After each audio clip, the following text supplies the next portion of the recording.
שלום וברוכים הבאים לפעילות הגיימינג שלנו.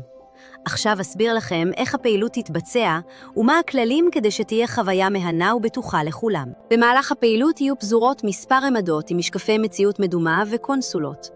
בכל עמדה יהיה משחק קצר של כמה דקות. בכל עמדה יש ילד אחד שמשחק.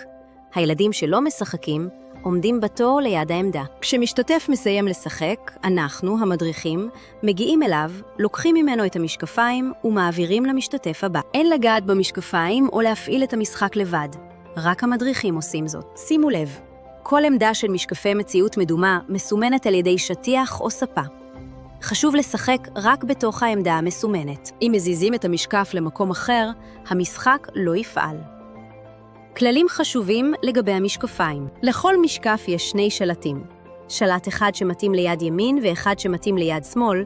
הדרך הנכונה להחזיק את השלטים היא ככה. 2. השלט מלא בכפתורים.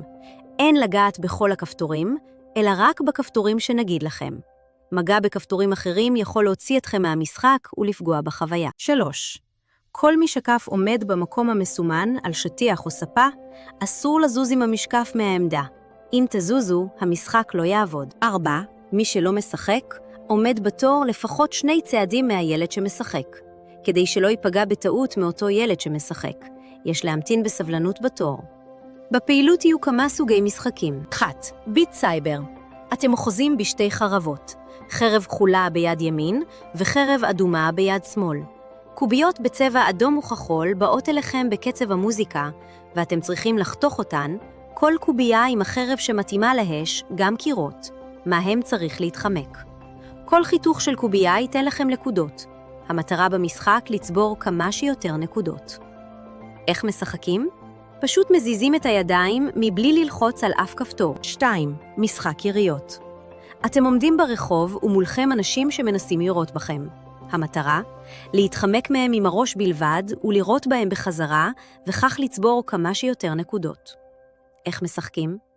לחיצה על הכפתורים האלה תשחרר לכם ירייה, וכך תוכלו לפגוע באנשים שמנסים לירות בכם. 3.